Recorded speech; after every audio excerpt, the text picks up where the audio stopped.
My butt is very at home right now, not gonna lie. Hello and welcome back to Cuckoo for Books. My name is Salva and today I've got another reading update for you. I started this because I wasn't reading as much as I usually do, and it made no sense for me to be doing monthly wrap-ups because this year I've sort of been capping out at about one book per month. I decided back in March to do a sort of quarterly wrap-up so that I wouldn't be filming a video saying, I read one book this month, congratulate me. That being said, for the months of April, May, and June, I read this many books. So I read 6 books in these 3 months, which officially puts me at the average of 2 books per month. Woo! That's so much better, but not by a lot. Also, it's been raining like anything here in Manila, but that is a good thing because we desperately need the water. But I thought, you know, it's gray out, it's cold out, it's rainy, perfect time for reading. So I decided to lean in with the armchair and the sweater and make this a sort of cold weathery rainy day type of video. So this is going to be a rainy day wrap up, which is maybe what I'm going to call it. Also, I am very tempted to film all of my videos on this armchair. It's very comfy. My butt is very at home right now, not gonna lie. It beats standing up for an hour trying to film this ish. First of all, I wanted to say that I forgot to include a book that I read in the earlier months of 2019, and I can't believe I forgot it, but I did read You by Caroline Kepnes earlier this year, and of course I read it because the Netflix show came out, but also because one of my good friends, Bea, has long ago been raving about the audiobook, particularly because it's narrated by Santino Fontana, who is the voice of Hans, who is Greg on Crazy Ex-Girlfriend, and I listened to it and it's amazing, and he does such a brilliant job, and I don't think I could ever face him in a dark alley because I'm terrified of him now.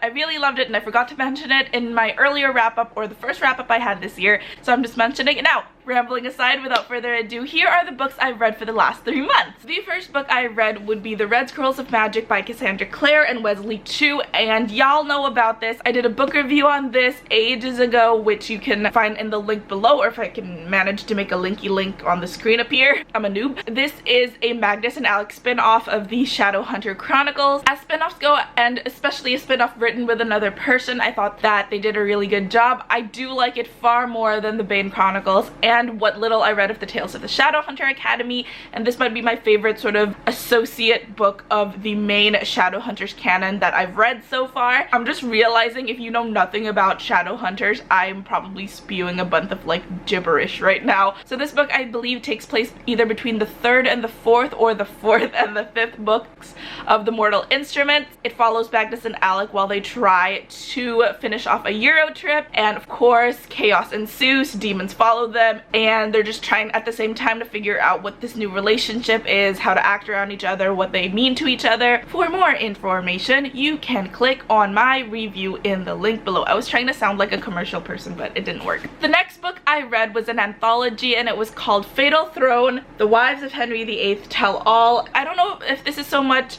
an anthology because it's one overarching story, but different authors write different chapters, so I'm not sure what that would be classified as under, but this is the list of the authors who are involved in it. Candace Fleming, M.T. Anderson, Stephanie Hemphill, Lisa Ann Sandel, Jennifer Donnelly, Linda Sue Park, and Deborah Hopkinson. Ooh, don't read this. But seriously, don't read this, especially if you're not familiar with the era or the actual history, because I would hate for you to get your historical knowledge from this book because it is grossly inaccurate, and I've never so much seen a book be YA'd as much as this. So this is supposed to be a YA book, and I guess it's supposed to introduce new readers to the history of Henry VIII and the Tudor era. When people talk about YA in a derogatory way, they're talking about the tropes in this book. So what happens is each author is in charge of writing an account of a queen, because Henry VIII had 6 wives, so each author gets a wife, and then one author writes from the point of view of Henry. And it sounds really good. The premise sounds excellent because it's an anthology kind of thing, but it's one giant story that all ties up. Now, there are some historical fiction YA books out there that do the genre, both the genres, YA and historical fiction, justice. They handle everything well. Of course, you know, when you're writing YA, you can't really write about some of the explicit things that happened in our world's history, and of there which is a lot. Was that grammatically correct? But there's a lot of, you know, scandal that happens in history, and I've read a lot of YA books that handle that very well. This just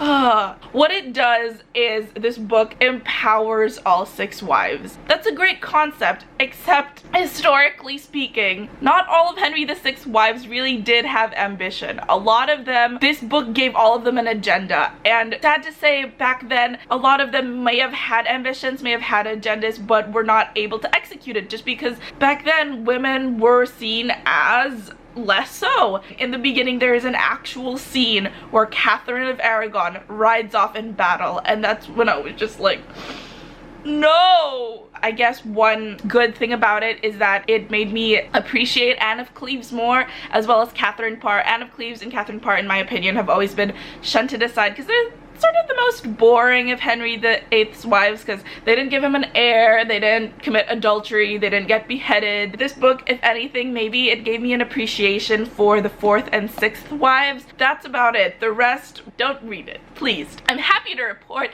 that the next book I read was a little happier and something that I enjoyed more, but I still haven't filmed the review, or I have filmed the review, I've not edited it yet, and it would be King of Scars by Leigh Bardugo.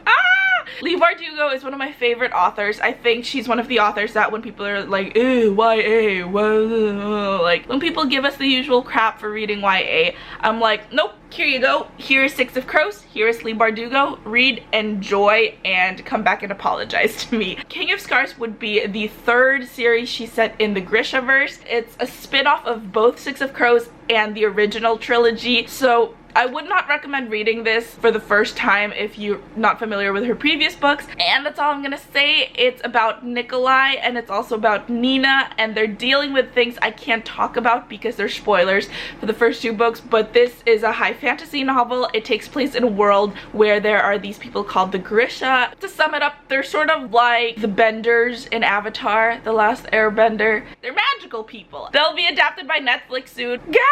I'm very excited, but I'm also nervous that they're gonna mess it up. After reading 3 new books, 2 of which I did reviews on, I was like, oh, I need to take a break. So I reread for the 3rd time Katharine McGee's The Thousandth Floor. This was my favorite book of 2016, and at the same time I've never read its 2 sequels, so I thought I want to get back into the world. Let's start by rereading the first book, and then we're gonna hop on the sequels real quick. Now, this is a sci-fi novel, but think sci-fi with Gossip Girl. It's set in 2118, so 100 years from now. Manhattan is now a 1,000-story building. It revolves around 5 characters, all of whom live in this tower. So you've got Rylan and Watt, who sort of are middle class, lower class, and then you've got 3 characters, 3 girls, Avery, Eris, and Letta, who live way up there, and Avery herself lives on the 1,000th floor. So you've got 5 POVs in this book, and 4 of whom are girls. Now, the very prologue starts off with a girl's death. Somebody falls from the 1,000th floor, and you won't find out until the very end. So it's super interesting because you get attached to each character, but you don't know. You're eventually gonna have to say goodbye to one of them at the very end of the book. I will say this, she doesn't cop out. It's not a fake death. One of the girls really dies. Keeps you on your toes for the entire book, and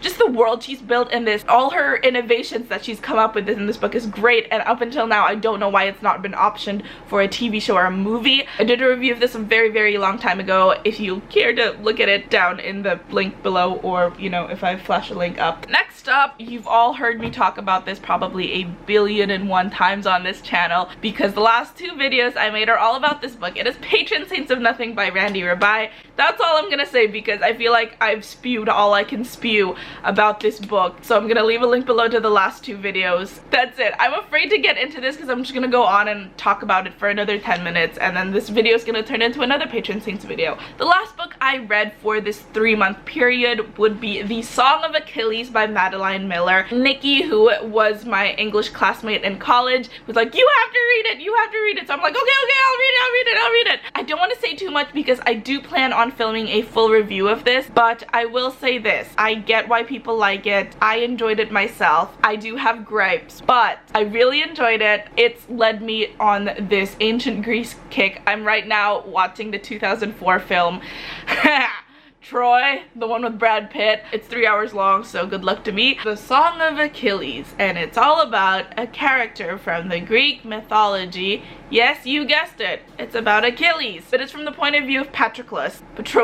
I don't know how to say his name. I'll fix that when I actually do the review. It runs on the assumption that Achilles and Patroclus were lovers. So this book covers their childhood all the way to the Trojan War. I really enjoyed it. I can't get over how beautiful Madeline Miller writes. Definitely worth a read. And while I was reading it, it was in the back of my head, and then another friend on Twitter, Brian, brought it up, and he was like, yeah, it's the perfect book for you to read in the last week of Pride Month. There you go. This was my last book that I read for June. And that about does it for my rainy day wrap up and what I've been reading for the last 3 months. You can follow me on my other bookish adventures on Twitter at Cuckoo for Books and on Instagram at Cuckoo for Books and also at Salva Villarasa. Please subscribe, and I will see you guys very soon.